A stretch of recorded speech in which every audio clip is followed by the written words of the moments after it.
ನಮಸ್ಕಾರ, ಮಂಜುಳಾ ಅಡುಗೆ ಮನೆಗೆ ಸ್ವಾಗತ. ನಾವಿವತ್ತು ಚಕ್ಲಿ ಮಾಡುವುದು ಹೇಗೆ ಅಂತ ನೋಡೋಣ ಬನ್ನಿ. ಚಕ್ಲಿ ಮಾಡುವ ವಿಧಾನ: ಅರ್ಧ ಬೌಲ್ ಪುಟಾಣಿ ತಗೊಂಡು ಮಿಕ್ಸಿ ಮಾಡ್ಕೊಂಡಿದ್ದೀನಿ. ಒಂದು ಪ್ಲೇಟಿಗೆ ಹಾಕಿ 2 ಬೌಲ್ ಅಕ್ಕಿ ಹಿಟ್ಟು, ಸ್ವಲ್ಪ ಉಪ್ಪು, 1 ಚಮಚ ಖಾರ ಪುಡಿ, ಧನಿಯಾ ಪುಡಿ, ಜೀರಿಗೆ, ಅಜ್ವಾನ ಹಾಕಿ ಚೆನ್ನಾಗಿ ಮಿಕ್ಸ್ ಮಾಡಿಕೊಳ್ಳಿ. ಚೆನ್ನಾಗಿ ಮಿಕ್ಸ್ ಆದ ನಂತರ ಬಿಸಿ ಮಾಡಿದ ಎಣ್ಣೆ ಹಾಕಿ ಚೆನ್ನಾಗಿ ಮಿಕ್ಸ್ ಮಾಡಿಕೊಳ್ಳಿ.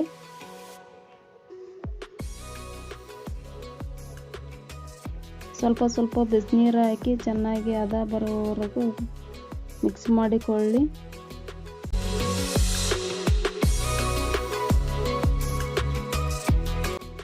ಈ ಹದ ಬರುವವರೆಗೂ ಮಿಕ್ಸ್ ಮಾಡಿಕೊಳ್ಳಿ. ಚಕ್ಲಿ ಒಳ್ಳೆಗೆ ಆಗುವಷ್ಟು ಉಂಡೆಗಳನ್ನು ಮಾಡಿ ಇಟ್ಟುಕೊಳ್ಳಿ. ಇಟ್ಟು ಒಳ್ಳೆಗೆ ಹಾಕಿ ಚಕ್ಲಿ ಮಾಡಿಕೊಳ್ಳಿ.